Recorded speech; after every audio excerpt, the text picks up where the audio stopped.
Australia সহ কয়েকটি দেশে শনাক্ত নতুন ধরনের করোনা আতঙ্কে স্থবির ইউরোপ, প্রতিরোধে সক্ষম ফাইজার বায়োনটেকের টিকা। বঙ্গোপসাগরের মাটিতে ৩০,০০০ একর নতুন ভূমি, চট্টগ্রামের মিরসরায় গড়ে উঠছে বঙ্গবন্ধু শিল্পনগর, কয়েক মাসেই চীনা ও জাপানি প্রতিষ্ঠানের কাজ শুরু। পদ্মার পাড়ে এক অন্য শহর, সেতু ঘিরে পর্যটনের অপার হাতছানি, দর্শনার্থীদের জন্য খুলে দেওয়া হবে সার্ভিস এরিয়াগুলো। পাথর কোয়ারি খুলে দেওয়ার দাবিতে সিলেটে বিভাগে ৭২ ঘন্টার পরিবহন ধর্মঘট, বন্ধ দূরপাল্লা ও আন্তজেলা বাস চলাচল, বিপাকে সাধারণ মানুষ।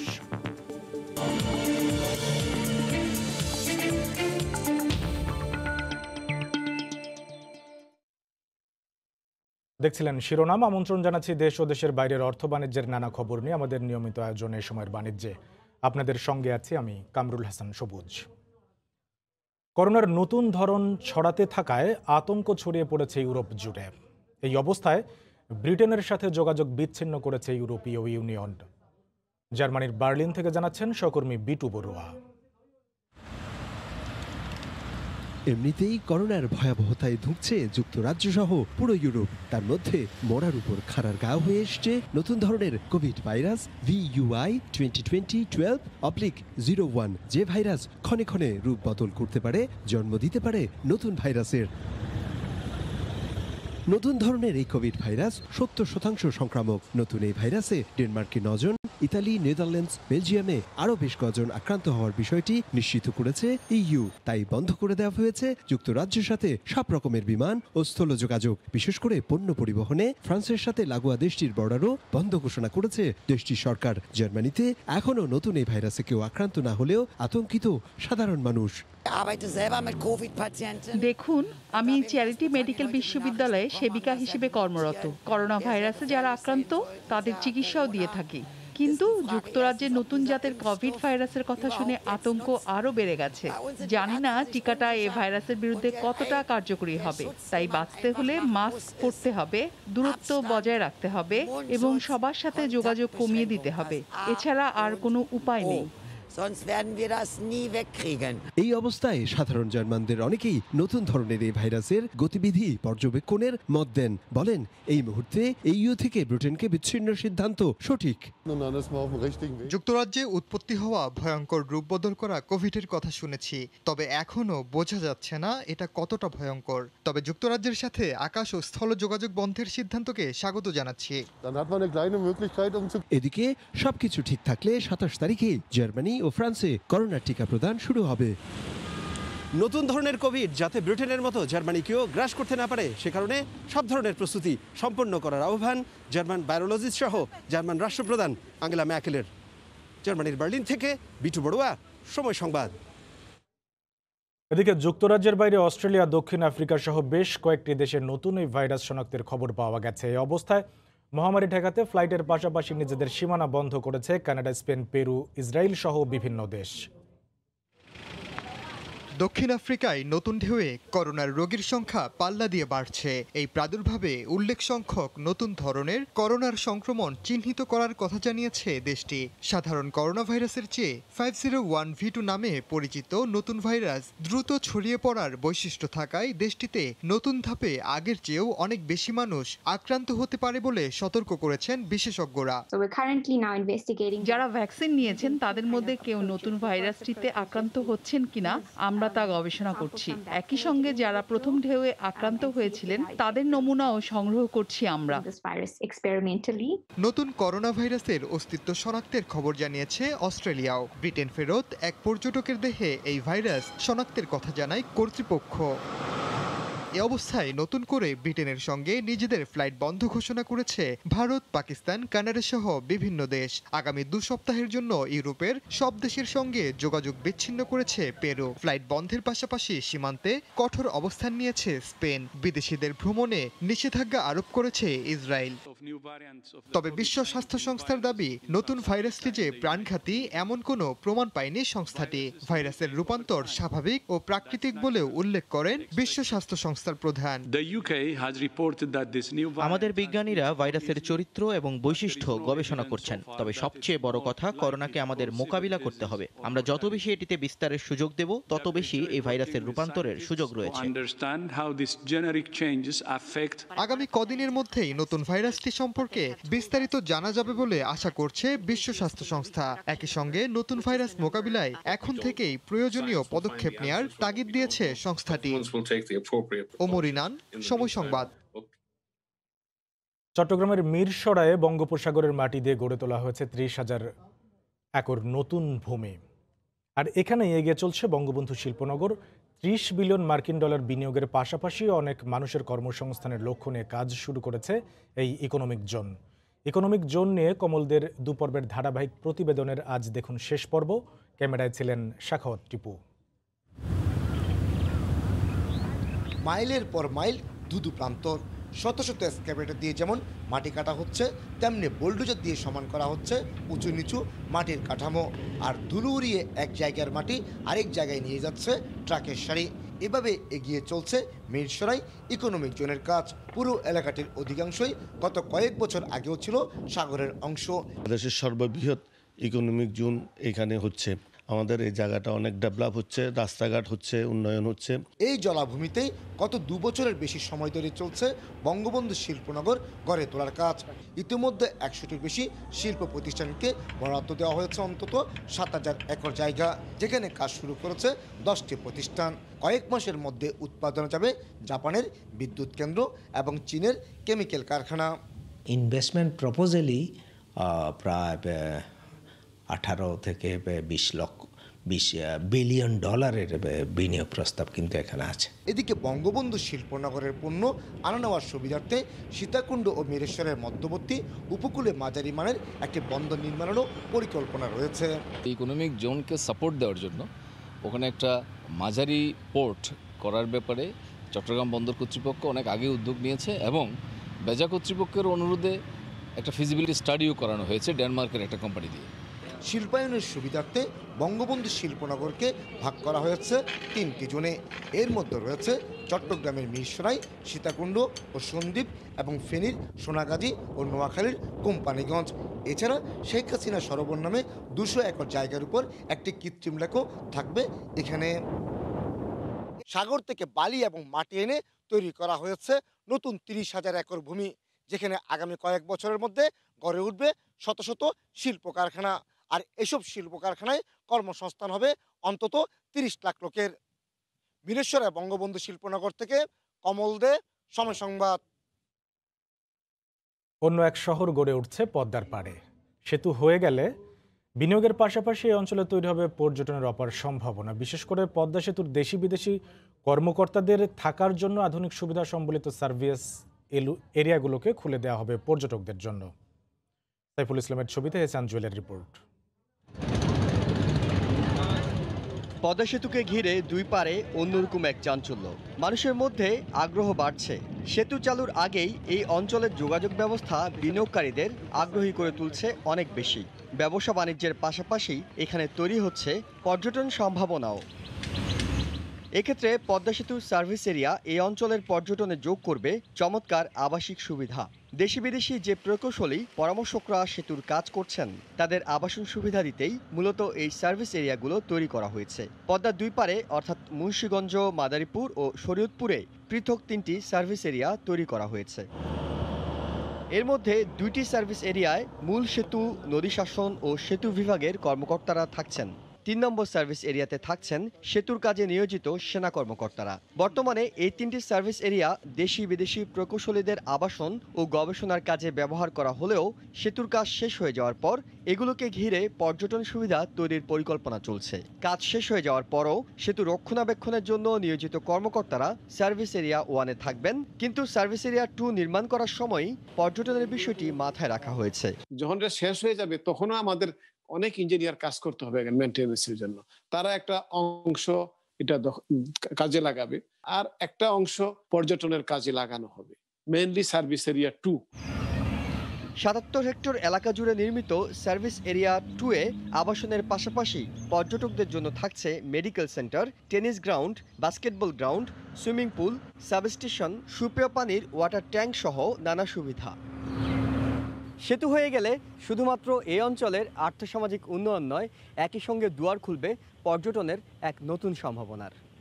সার্ভিস এরিয়াকে ঘিরে কোয়ারি খুলে দেওয়ার দাবিতে সিলেট বিভাগে চলছে 72 ঘন্টার পরিবহন ধর্মঘট। সকাল থেকে অভ্যন্তরীণ ও দূরপাল্লার রুটে কোনো ধরনের যানবাহন ছেড়ে যায়নি। এতে বিপাকে পড়েছেন বিভিন্ন রুটের যাত্রীরা। ঘন্টার পর ঘন্টা দাঁড়িয়ে থেকে অনেক যাত্রীকে ফেরত যেতে দেখা যায়। তবে অ্যাম্বুলেন্স, ফায়ার সার্ভিস, সংবাদ মাধ্যম ও জরুরি পরিবহন ধর্মঘটের আওতামুক্ত রাখা হয়েছে। পরিবেশ রক্ষায় ও প্রাণঘাতী ঠেকাতে গত বছর শীত মৌসুমে সারা দেশের পাথর কোয়ারি বন্ধ করে দেয় খনিজ সম্পদ মন্ত্রণালয়।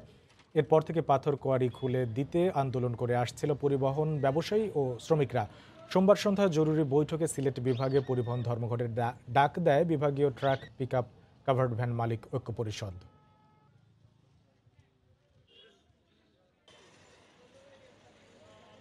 আমার আজকে ছুটি শেষ, আমি আজকে জয়েন করব, তো আজকে গাড়ি ঘোড়া সব কিছু বন্ধ, আমি যেতে পারছি না আর কি। এখন অবস্থায় গাড়ি চলে না, যাইতেছি রুমে। আমরা ঢাকা যাব, আইসা দেখি যে ধর্মঘটের জন্য আমরা যেতে পারতেছি না। ভাই বোনের এখানে আমরা আটকা পড়ছি, শত শত ভাই বোনেরা। আমরা তো ওইখানে অল্টারনেটিভ বা কোনো যাওয়ার কোনো ব্যবস্থা নাই। ডিসি সাহেবের সাথে দফায় দফায় কয়েকবার কালকে মিটিং হয়েছে, তারপরে ওনারা কোনো আশ্বস্ত দেন নাই, যার ফলে আজকের এই ধর্মঘট শুরু হয়েছে। এই মুহূর্তে সিলেট কেন্দ্রীয় বাস টার্মিনাল এলাকায় আছেন রিপোর্টার ইকরামুল কবির। সরাসরি চলে যাচ্ছি তার কাছে। ইকরাম। ধন্যবাদ সবুজ। আপনি ইতিমধ্যে জেনেছেন যে পাথর কোয়ারিগুলো খুলে দেওয়ার দাবিতে সিলেট বিভাগে 3 দিনের পরিবহন ধর্মঘটের ডাক দিয়েছে। যেই সমিতিগুলো আছে, truck, mini bus, covered van সহ বাস, সবাই মিলে ঐক্যবদ্ধভাবে শ্রমিক মালিকরা এই ধর্মঘটের ডাক দিয়েছে। এই ধর্মঘটের মাঝেও এই কিছু সময়ের মধ্যেই 2টি রুটে বিআরটিসি এসি কোচ চালু করতে যাচ্ছে। সিলেট হবিগঞ্জ, সিলেট মরিয়াজা, শ্রীমঙ্গল, এই 2টি রুটে এসি কোচ চালু করবে বিআরটিসি এবং উদ্বোধন করবেন ভিডিও কনফারেন্সের মাধ্যমে সেতু ও সড়ক পরিবহন মন্ত্রী ওবায়দুল কাদের। আমরা সবাই অপেক্ষায় আছেন, কিছু সময়ের মধ্যেই এই 2টি রুট বাস চলাচল শুরু করবে। এবং সিলেট শুধু এই 2টি রুট না, সিলেটের প্রত্যেকটি রুটে বিআরটিসির এসি কোচ চালু ইতিমধ্যে করেছে। ইতিমধ্যে সাদাপাথর রুটে ডাবল ডেকার অথবা দোতলা বাসও চালু করেছে।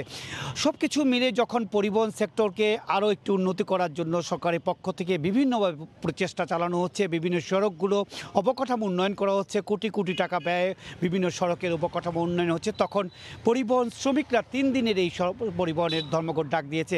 সিলেটের জেলা প্রশাসক কাজী এমদাদুল ইসলাম আমাকে যেটি জানিয়েছেন, গতকালকে দফায় দফায় সভা করেছে বিভিন্ন পরিবহন মালিক শ্রমিকদের সাথে, তাদেরকে বোঝানোর চেষ্টা করেছে প্রশাসনের পক্ষ থেকে পাথর কোয়ারিগুলো খুলে দেওয়ার দায়িত্ব কিন্তু জেলা প্রশাসনের নয়, এটি খনিজ সম্পদ মন্ত্রণালয়ের। এবং আরেকটি বিষয় হচ্ছে কি, দেশের সব কয়টি পাথর কোয়ারি বন্ধ রয়েছে গত বছর থেকে। এর একটি কারণ হচ্ছে গিয়ে যে পাথর কোয়ারিগুলো থেকে এমনভাবে পাথর তোলা হয় মেশিন দিয়ে যাতে করে পরিবেশ বিঘ্ন ঘটে, এবং সংসদীয় একটি কমিটি করে দেওয়া হয়েছে যাতে করে পরিবেশের বিঘ্ন না ঘটিয়ে যাতে করে পাথরগুলো কিভাবে উত্তোলন করা যায়, কিভাবে পরিবেশ ঠিক রাখা যায়, সংসদীয় কমিটি করে দেওয়া হয়েছে। এবং সংসদীয় কমিটির সুপারিশের পরই এই খনিজ সম্পদ মন্ত্রণালয় পাথর কোয়ারিগুলো খুলে দেওয়ার ব্যাপারে সিদ্ধান্ত নেবে। এর আগে জেলা প্রশাসনের পক্ষ থেকে বা বিভাগীয় প্রশাসনের পক্ষ থেকে সিলেট বিভাগের কোনো পাথর কোয়ারি খুলে দেওয়ার কোনো অনুমতি দেওয়া সম্ভব নয়। এই বিষয়গুলিও তাদেরকে বোঝানোর চেষ্টা করেছে সারাদিন। আজও সকাল থেকে জেলা প্রশাসন পক্ষ থেকে বোঝানোর চেষ্টা করছে, কিন্তু পরিবহন শ্রমিক মালিকরা তাদের অবস্থানে অনড় রয়েছে এবং 3 দিনের ধর্মঘটে তারা ধর্মঘট চালিয়ে যাচ্ছে। মোটামুটি সবুজ ছিল সিলেট অঞ্চলের পরিবহন ধর্মঘটের সর্বশেষ খবর। সিলেট বিভাগে পরিবহন ধর্মঘট চলছে, সেই খবর জানাচ্ছিলেন রিপোর্টার ইকরামুল কবির। মানব উন্নয়ন সূচকে মোটা দাগে বাংলাদেশ এগিয়ে যাচ্ছে বলে জানিয়েছেন পরিকল্পনা মন্ত্রী এম এ মান্নান। গতকাল ইউএনডিপির মানব উন্নয়ন প্রতিবেদন 2020 প্রকাশ অনুষ্ঠানে একথা বলেন তিনি। জাতিসংঘের আবাসিক প্রতিনিধি বলেন, বাংলাদেশের আয় বৈষম্য কমানো, প্রাকৃতিক পরিবেশ সুরক্ষায় জোর দিতে হবে। মানব উন্নয়ন প্রতিবেদন 2020 আনুষ্ঠানিকভাবে প্রকাশ করে জাতিসংঘ উন্নয়ন কর্মসূচি ইউএনডিপি। সংস্থাটি জানায় 2 ধাপ এগিয়ে বাংলাদেশ 135তম স্থান থেকে এবার 133তম, আর পার্শ্ববর্তী দেশ ভারত ও পাকিস্তান এবার 2 ধাপ করে পিছিয়েছে।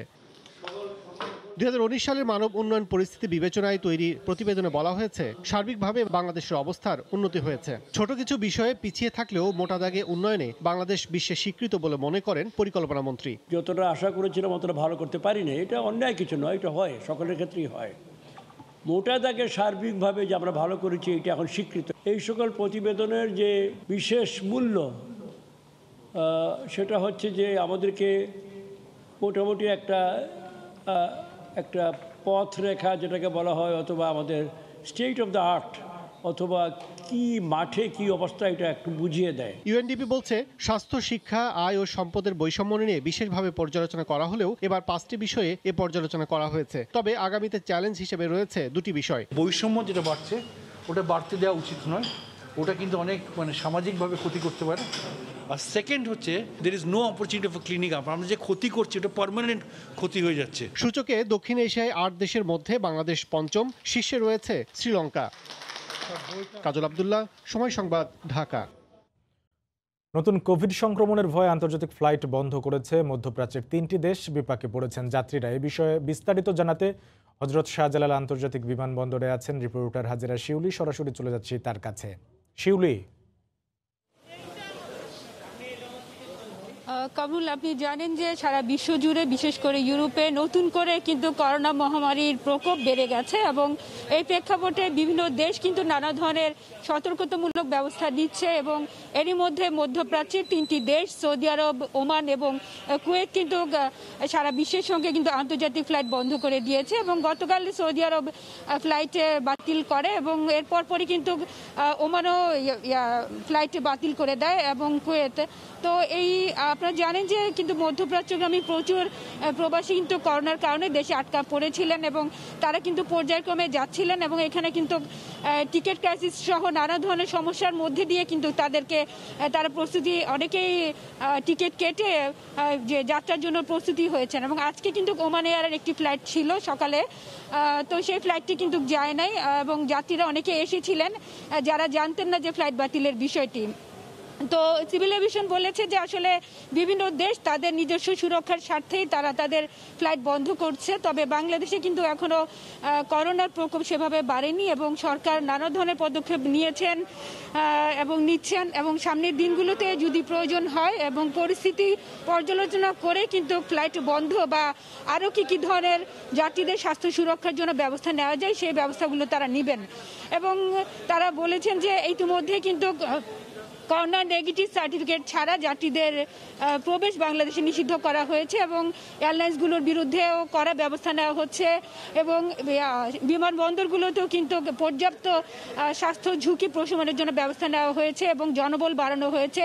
এর পাশাপাশি যারা একান্তই হচ্ছে যেসব প্রবাসী শ্রমিক কোনো কারণে আসলে অ্যান্টিজেন টেস্ট রিপোর্ট নিয়ে আসছেন তাদেরকে আমাদের যে 2টি কোয়ারেন্টাইন সেন্টার আছে সেখানে তাদেরকে পাঠানো হচ্ছে। তবে আগামীতে সরকার আরও উদ্যোগ নিচ্ছে যে সিভিল এভিয়েশন চেয়ারম্যান বলেছেন যে কোয়ারেন্টাইন সেন্টারগুলোতেও তারা করোনা টেস্টের ব্যবস্থা করার জন্য প্রস্তুতি চলছে। তো সব কিছু মিলিয়ে আসলে মধ্যপ্রাচ্যগামী আবার প্রবাসীরা একটি অনিশ্চয়তার মধ্যে আছেন এবং বর্তমানে কিন্তু 13টি দেশের সাথে বাংলাদেশের ফ্লাইট চলছে। কামরুল, এই ছিল আমার কাছে এখনকার মতো বিমানবন্দর থেকে সব শেষ। নতুন কোভিড সংক্রমণের ভয়ে আন্তর্জাতিক ফ্লাইট বন্ধ করেছে মধ্যপ্রাচ্যের 3টি দেশ। সেই ব্যাপারে বিস্তারিত জানাচ্ছিলেন রিপোর্টার হাজেরা শিউলি। বাণিজ্যিকভাবে সবজির চারা উৎপাদন করে স্বাবলম্বী হয়েছেন নরসিংদীর শিবপুরের 1.5 শতাধিক কৃষক। একই জমিতে বীজ অঙ্কুরোদ্গমের মাধ্যমে উৎপাদন করা হচ্ছে শীত ও গ্রীষ্মকালীন বিভিন্ন সবজির চারা। বংশ পরম্পরায় সবজির চারা উৎপাদনের সাথে জড়িত নরসিংদীর শিবপুর উপজেলার বাঘাবো ইউনিয়নের কৃষকরা বেগুন, ফুলকপি, সিম, বাঁধাকপি, মরিচ, লাউ, শসা, টমেটো, পেঁপে সহ বাণিজ্যিক ভিত্তিতে বিভিন্ন ধরনের সবজি চারা উৎপাদন করে থাকেন তারা। প্রতি বছরের আগস্ট থেকে ডিসেম্বর মাস পর্যন্ত 3 বার বীজ অঙ্কুরোদ্গমের মাধ্যমে উৎপাদন করা হয় চারা, কিন্তু কয়েক দফা বৃষ্টির ফলে বীজতলা নষ্ট হওয়ায় একাধিকবার তা বপন করতে হচ্ছে কৃষকদের। এতে উৎপাদন খরচ বেশি হলেও চাহিদা থাকায় তা পুষিয়ে নেওয়া সম্ভব বলে জানিয়েছেন তারা। এবার ইনশাল্লাহ মোটামুটি অনেক দিন উঠছে, রোদ্র আছে, অনেক ইনশাল্লাহ মোটামুটি ভালো ব্যস্ত আছে। বৃষ্টিটা যাওয়ার পরে 3টা যখন রৌদ্র উঠছে, রৌদ্র উঠার পরের থেকে বাজার মানটা মোটামুটি ভালো। গুণগত মান ভালো হওয়ায় এখানকার উৎপাদিত সবজি চারার চাহিদা রয়েছে দেশব্যাপী। তবে অন্যান্য বছরের তুলনায় এবার চারার দাম বেশি গুনতে হচ্ছে বলে জানান ক্রেতারা। গেছে বছরের চেয়ে এই বছর অনেক দাম বাড়তি, কারণ যে আপনার শীত বৃষ্টির কারণে কিছু চারা মার গেছে। বিভিন্ন জাত ভেদে আমরা বিভিন্ন প্রকার দামে ক্রয় করতেছি আর কি। কৃষি বিভাগ বলছে চারা উৎপাদনে কারিগরি প্রশিক্ষণ, পরিচর্যা, বীজতলা বপনে বিভিন্ন উদ্যোগ নেওয়া হয়েছে। চারা উত্তোলনের কাজে আমাদের কৃষি সম্প্রসারণ অধিদপ্তরের পক্ষ থেকে আমরা কৃষকদের চারা উত্তোলনের কারিগরি পরামর্শ এবং বীজের সোর্স এসব ব্যাপারে আমরা তাদেরকে সহায়তা করে যাচ্ছি এবং প্রশিক্ষণের মাধ্যমে চারা উত্তোলনের কাজকে আরও ত্বরান্বিত করছি আমরা। চলতি বছর শিবপুর উপজেলার বিভিন্ন স্থানে 7 একর জমিতে শীতকালীন সবজির বীজতলা তৈরি করা হয়েছে। সময় সংবাদ, নরসিংদী। নীলফামারীর সৈয়দপুরে কামরুজ্জামান কনক রিসার্কুলেটিং অ্যাকুয়াকালচার RS পদ্ধতিতে বাণিজ্যিকভাবে মাছ চাষ করে সাফল্য পেয়েছেন। প্রাথমিকভাবে খরচ একটু বেশি হলেও এই পদ্ধতিতে অল্প জায়গায় অল্প পানিতে সম্পূর্ণ জীবাণুমুক্ত মাছ চাষ করে ভালো লাভবান হওয়া সম্ভব বলে জানিয়েছে মৎস্য বিভাগ। নীলফামারীর প্রতিনিধি সাকির হোসেন বাদলের ছবি ও তথ্য নিয়ে রিপোর্ট। 2019 সালে প্রকৌশলী কামরুজ্জামান কনক চাকরি ছেড়ে নিজ উদ্যোগে কিছু করার স্বপ্ন নিয়ে শুরু করেন RS পদ্ধতিতে মাছ চাষ। শুরুর প্রায় 18 মাস পর বাণিজ্যিকভাবে শুরু করেন মাছ চাষ। তেলাপিয়া মাছ দিয়ে শুরু করলেও বর্তমানে শিং, দেশি ও ভিয়েতনামি কই চাষ করছেন। অল্প জায়গা ও অল্প পানি, যা পরিশোধিত করে পুনরায় ব্যবহার হয় এই পদ্ধতিতে। প্রতি বছর 2 বার সামান্য খরচে 8000 লিটার পানি ধারণ ক্ষমতার প্রতিটি ট্যাঙ্কে 3 থেকে 400 কেজি মাছ উৎপাদন করা সম্ভব। আমার এখানকার মাছ খাইতে ভালো লাগে, ওই জন্য আমি এখানকার মাছ খাই। এই মাছটার স্বাদটা বাজারে যে মাছ পাওয়া যায় তার থেকে একটু ভিন্ন। ইঞ্জিনিয়ারিং লেখাপড়া শেষ করার পরে আমি চাকরিতে জয়েন করি। সেখানে থাকার সময় আমার মাথায় একটা চিন্তা আসে যে কিভাবে আমি বিজনেসে নামতে পারি, এবং এই বিজনেসের মূল উদ্দেশ্য থাকবে যে আমি কিভাবে মানুষকে ভালো একটা প্রোডাক্ট, ভালো একটা সার্ভিস, এটাকে আমি মানুষকে পৌঁছাবো। তো সেখান থেকে চিন্তা আসে আমার মাথায়, আমি পাই এই রাস পদ্ধতি, যেটাকে আমরা রিসার্কুলেটিং অ্যাকুয়াকালচার বলি।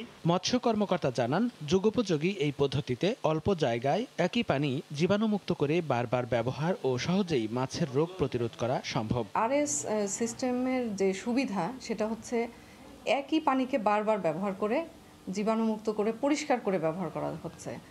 আর খুবই ম্যাক্সিমাম প্রোডাকশন পাওয়ার জন্য আমরা লিমিটেড ল্যান্ড এবং আমি ওয়াটার ব্যবহার করছি, এটা একটা বড় সুবিধা। তারপর আমি ম্যাক্সিমাম ফিশের গ্রোথ পেতে আমি আমার ওয়াটার কোয়ালিটিটাকে আমি ঠিক রাখতে পারছি, এটা একটা বড় সুবিধা। আর আমার ডিজিজটাকে কন্ট্রোল করা যাচ্ছে। মাত্র 11 শতক জমির এই মৎস্য ফার্মে বর্তমানে 6টি ট্যাঙ্কে মাছ চাষ হচ্ছে। এছাড়া রেণুপোনা উৎপাদনের জন্য রয়েছে পাশেই একটি পুকুর। সময় সংবাদ, নীলফামারী। করোনার ভ্যাকসিন সরবরাহের সময় হামলা ডাকাতির আশঙ্কার কথা জানিয়ে সতর্ক করল ইন্টারপোল। সোমবার সংস্থাটির মহাসচিব জার্গেন স্টক বলেন, টিকা আবিষ্কারের সঙ্গে সঙ্গে বিভিন্নভাবে অপরাধ সংঘটিত হতে পারে। করোনা ভাইরাসের মূল্যবান টিকা দ্রুত পেতে বিভিন্ন স্থানে দুর্নীতি ব্যাপক হারে বেড়ে যেতে পারে বলেও সতর্ক করেন জার্গেন। এরই মধ্যে জার্মানিতে করোনার টিকা পরিবহনের নিরাপত্তায় সেখানকার কেন্দ্রীয় পুলিশ সদস্যদের নিয়োগের সিদ্ধান্ত নেওয়া হয়েছে। যুক্তরাজ্যের মতো জার্মানিও গোপন স্থানে টিকা মজুদের কথা জানিয়েছে।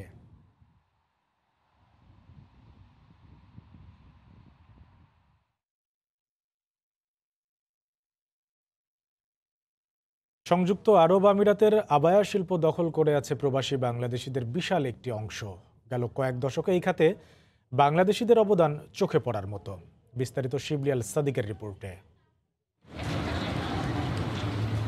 মুসলিম দেশ হিসেবে সংযুক্ত আরব আমিরাত সহ পুরো মধ্যপ্রাচ্য জুড়ে আবায়া বা বোরকার চাহিদা অনেক বেশি। এই অঞ্চলের মহিলাদের ঐতিহ্যবাহী পোশাক আবায়া। এই শিল্পের পিছনে যুগ যুগ ধরে যাদের সুনিপুণ হাতের ছোঁয়া কাজ করছে তাদের 80% বাংলাদেশি। বলতে গেলে এই শিল্পটি পরিচালনায় নিয়ন্ত্রণ ভাগে রয়েছে বাংলাদেশিরাই। সুনিপুণ কাজের জন্য এখানকার আরবিরা আমাদের বাংলাদেশিদেরকে অনেক প্রায়োরিটি প্রদান করে এবং অনেক প্রশংসার দাবিদার আমরা বাংলাদেশিরা। সাম্প্রতিক সময়ে করোনা সংক্রমণ সহ বিভিন্ন কারণে অসংখ্য ব্যবসায়ী ক্ষতিগ্রস্ত হলেও শিল্পটি হাতছাড়া করতে চান না প্রবাসী ব্যবসায়ীরা। তাই এই বাজারটি চাঙ্গা রাখতে অবিরাম শ্রম দিয়ে যাচ্ছেন তারা। যেহেতু এই বাঙালিরা এই কাজের মধ্যে ওতপ্রোতভাবে জড়িত, পুঙ্খানুপুঙ্খভাবে জড়িত, এই কাজ এরা বোঝে এবং এদের দ্বারা আমরা কাজগুলো করলে কাস্টমার অনেক স্যাটিসফাইড।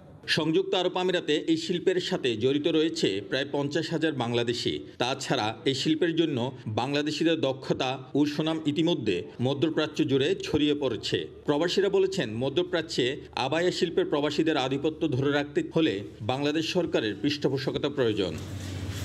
শিবলি আল সাদিক, সময় সংবাদ, সংযুক্ত আরব আমিরাত। জিপিএইচ ইস্পাতের 14তম বার্ষিক সাধারণ সভা অনুষ্ঠিত হয়েছে। সভায় শেয়ার হোল্ডারদের জন্য 2019-20 অর্থবছরে 5% নগদ লভ্যাংশ দেওয়ার ঘোষণা দেওয়া হয়েছে। সভার সভাপতিত্ব করেন কোম্পানির চেয়ারম্যান মোহাম্মদ আলমগীর কবির।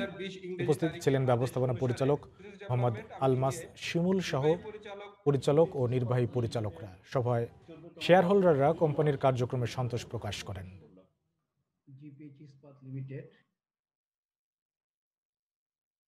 ওয়ালটন টিভির ক্রেতাদের জন্য আকাশ ডিটিএইচে 10% ক্যাশব্যাক দেওয়া হচ্ছে। এ অফার থাকছে 20 ডিসেম্বর 2020 থেকে 31 জানুয়ারি 2021 সাল পর্যন্ত। ওয়ালটন ও আকাশ ডিটিএইচ শুরু করেছে যৌথ ক্যাম্পেইন। রোববার ওয়ালটন কর্পোরেট কার্যালয়ে যৌথ ক্যাম্পেইনে এ তথ্য জানানো হয়। এতে উপস্থিত ছিলেন ওয়ালটন হাইটেক ইন্ডাস্ট্রিজ লিমিটেডের চেয়ারম্যান SM নুরুল আলম রেজভি এবং বেক্সিমকো কমিউনিকেশনস লিমিটেডের চেয়ারম্যান শায়ান F রহমান।